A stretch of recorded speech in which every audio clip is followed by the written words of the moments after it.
Hello friends, welcome to hot and taste. இன்றைக்கி நம்மளோட கிச்சனில் ரொம்ப சிம்பிளாக பண்ணக்கூடிய ஒரு டீ டைம் ஸ்நாக் ரெசிபி தான் நம்ம பண்ண போகிறோம்.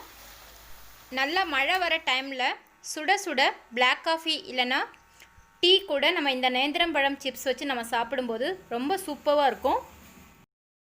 நம்மளோட சேனலை சப்ஸ்கிரைப் பண்ணுங்கள், லைக் பண்ணுங்கள், ஷேர் பண்ணுங்கள், மறக்காம பக்கத்தில் இருக்க பெல் ஐக்கானே கிளிக் பண்ணுங்கள். இப்போ நம்ம இந்த சிப்ஸ் ரெசிபியை எப்படி பண்ணுறதுன்னு பார்த்துடலாம். இந்த சிப்ஸ் பண்ணுறதுக்கு பழம் வாங்கும்போது ரொம்ப காயாகவும் இருக்கக்கூடாது, பழமாகவும் இருக்கக்கூடாது. மீடியம் சைஸ் இருக்கிற நேந்திரம் பழம் பார்த்து வாங்கிக்கோங்க. இப்போ நம்ம இதனோட தோலை நம்ம சீவி எடுத்துடலாம். இப்போ பனானா எல்லாமே தோல் உரித்து நம்ம எடுத்து வச்சாச்சு. இதுக்கு தேவையான பொருட்கள் பார்த்தோம்னா தேவையான அளவு உப்பு, பொரிக்கிறதுக்கு தேவையான ஆயில், அது மட்டும்தான் ஃப்ரெண்ட்ஸ். இப்போ நம்ம ஒரு கடாயில் ஆயில் ஊற்றி நல்லா சூடு பண்ணிக்கலாம்.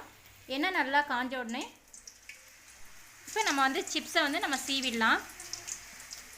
எண்ணெய் நல்லா சூடேறி இருக்கணும் ஃப்ரெண்ட்ஸ். அப்போ தான் ஒன்றோட ஒன்று ஒட்டாமல் சிப்ஸ் தனித்தனியாக விழுகும். இந்த சிப்ஸ் நல்லா வேகிறதுக்கு 3 to 4 மினிட்ஸ் ஆகும். ஸ்டவ் நம்ம எப்போவுமே ஹை ஃப்ளேமில் வச்சு தான் ஃப்ரெண்ட்ஸ் பொரிக்கணும். ஆல்மோஸ்ட் சிப்ஸ் நல்லா வெந்துருச்சு. இப்போ நம்ம ஒரே ஒரு பீசஸ் மட்டும் நம்ம எடுத்து செக் பண்ணி பார்த்துடலாம்.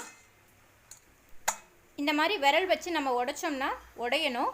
அதுதான் கரெக்டான ஸ்டேஜ். நல்லா கிறிஸ்பியாக இருக்கும். அந்த டைமில் தான் எண்ணெய் நல்லா சூடேறினதும் நம்ம இதே மாதிரி அடுத்த செட் நம்ம பொரித்து எடுத்துக்கலாம். இதே மெத்தடில் தான் நீங்கள் கப்பைக்கிழங்கு சிப்ஸும் நீங்கள் பொரித்து எடுத்துக்கலாம். இப்போ நம்ம தேவையான அளவு சால்ட் ஆட் பண்ணி நல்லா மிக்ஸ் பண்ணி விட்டுக்கலாம்.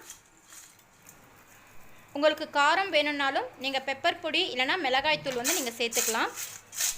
ரொம்ப சிம்பிளான ஸ்நாக் ரெசிபி ஃப்ரெண்ட்ஸ். நீங்களும் ட்ரை பண்ணி பார்த்துட்டு உங்களோட கமெண்ட்ஸை போஸ்ட் பண்ணுங்கள். நீங்கள் இப்போ தான் ஹாட் அண்ட் டேஸ்ட் சேனலை ஃபஸ்ட் டைம் பார்க்குறீங்கன்னா மறக்காமல் சப்ஸ்கிரைப் பண்ணிக்கோங்க. கூடவே இருக்கிற பெல் ஐக்கானையும் கிளிக் பண்ணிவிட்டு ஆல் அப்படிங்கிறதையும் கிளிக் பண்ணிக்கோங்க ஃப்ரெண்ட்ஸ். அப்போ தான் என்னோடய வீடியோஸ் எல்லாமே தவறாமல் உங்களுக்கு நோட்டிஃபிகேஷன்ஸாக கிடைக்கும். வேறு ஒரு ஈஸியான ரெசிபியோட நெக்ஸ்ட் வீடியோவில் மீட் பண்ணுங்கள்.